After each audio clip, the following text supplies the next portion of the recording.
Hello and welcome to another Pulsefire Gaming video. My name is Brandon and today we're going to take a look at the Separatist Dreadnought, the Subjugator for Star Wars Armada. The Subjugator was first introduced in the Star Wars Clone Wars cartoon series and it kind of represents like the terror that existed with the Confederacy of Independent Systems fleet. This model is by Ethan Leroith and is available on resinengine. It comes in two parts. It's the tail section and the front section. And it's really intended to be printed in resin, but we printed it in FDM because our resin printer was busy at the time. At 316 millimeters, this sucker is huge. Compare this to one of our printed Armada scale Venator Star Destroyers or one of our printed Armada scale Acclamator assault ships. This thing is monstrous.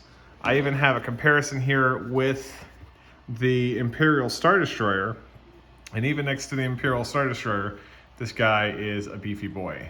Let me see if I can get a better look at that on camera here.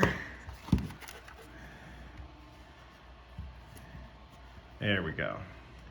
So, the Subjugator was known for having deadly ion cannons that could disable whole fleets of ships at a time, and was taken out by Anakin Skywalker.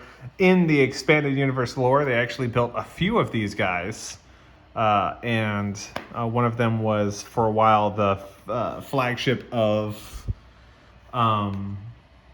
General Grievous. Now, I had a print of this already, a different model that I had pulled from a video game, but the one that is available on resinengine is absolutely fabulous. And even this is not intended to be printed in FDM, and it still came out utterly fabulous. I had one issue that was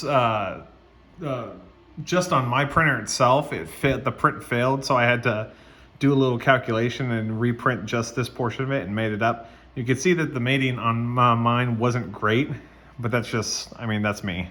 One thing that strikes me about this model, other than, the one that I've already printed, is that the detailing on this is just phenomenal. One thing that generally is lacking from most models that you pull from video games for Star Wars is that the detail really isn't there. And I just want to point out two things that really strike me for the detail on this. Number one, the little antenna section on here, this radar dish, came out fantastic. And that's, I think, to be expected. This was printed vertically upwards. And you can see that some of these antennas didn't fare so well, but this can be cleaned up so it doesn't really look like anything with a craft knife. The other thing is that you can see on here, one of the things that made this Dreadnought so scary is it had so many weapons, not just the ion cannons.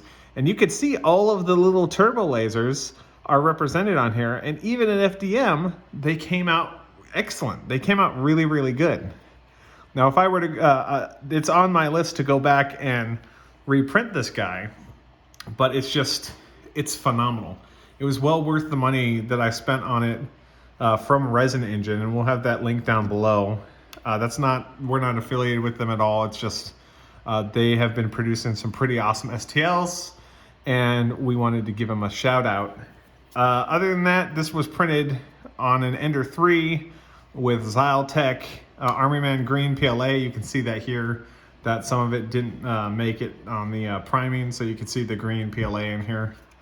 But at 316 millimeters, this thing was utterly fabulous to print. Just a reminder, we have a variety of 3D printing commercial licenses from O'Neill Creations, DC3D, to a few others. Basically, if you want any Babylon 5 ship that exists, we have a license to print any of those. If you want to see more of our content, feel free to subscribe. If you have any comments, feel free to put them down below. Leave a like, and as always, thank you very much for watching.